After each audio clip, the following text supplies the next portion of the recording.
immediately running to the next room, so I don't have time to like catch up. And I just saw the movie last night.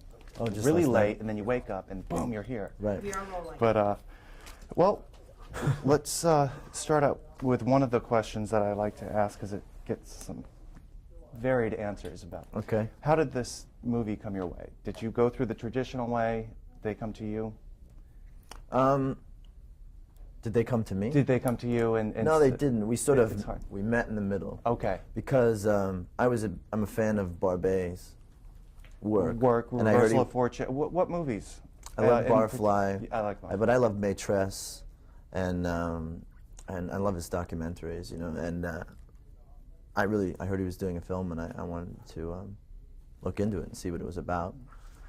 And what I didn't know was that his producer is Susan Hoffman, who I'd just done a film with, so we met in the middle. Oh, I see. What film was that? We did a film called The Believer together. Oh, okay, right. Which is one of the roles that was that your first role? It was like my first. I did a film before that, but it was a really small part.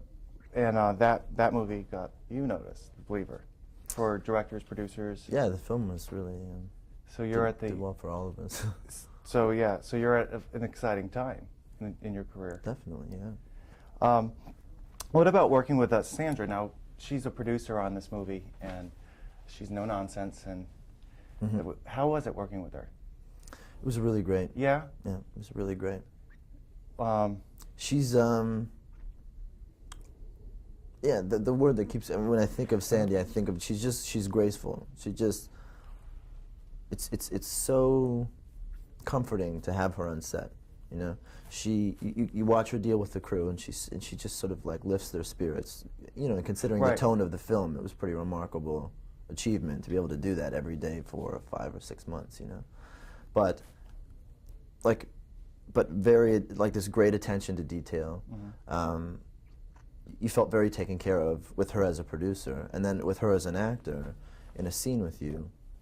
You couldn't ask for better. She was constantly challenging you in a scene, and you know, she was up for anything, and you know, it was really great. Yeah, it's pretty much the same response I've always gotten about her throughout the years.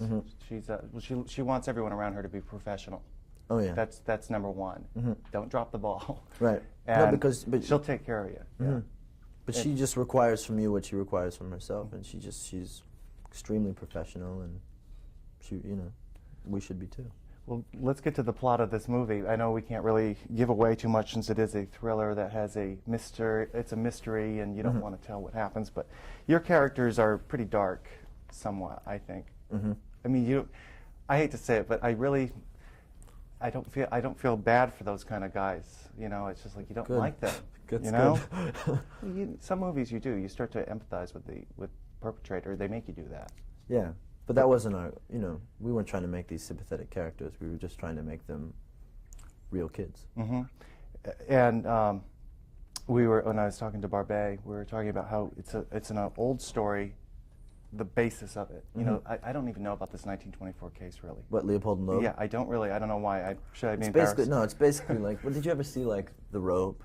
Yeah, oh yeah, now it all comes together. Two kids trying to commit a perfect murder just to see if they can get away with it. So it was different in their case because they actually created a fictitious person and put the blame on him, got credit cards in his name, rented hotel rooms for him, and really sent the police on a wild goose chase. You know? And what's different in this movie is that this has a more contemporary feel to it because of some of the headlines, you know, like Columbine. These kids are disenfranchised from their families, and that's exactly what your characters are. They're disenfranchised. Yeah, yeah. They're not. They're just with themselves too. I mean, they're not even people. They're just you know, going through life, and they feel like they have no connection to it. They're not present in their own life at all. And it's shocking though that we've had like I keep going back to that Columbine. I mean that has happened. And these kids they're privileged. There's no excuse for this, you know, type thing. And yeah, but you know, there's a flip side to every coin. You know, those kids felt like they were justified in doing so. So what was interesting is, you know, having this sort of getting to play a character where I had to try and justify, where I had to try and see the thought process, the logic. You know, was very difficult. She's jumping out of her chair. Okay. Congratulations. Thank you. Thanks a lot.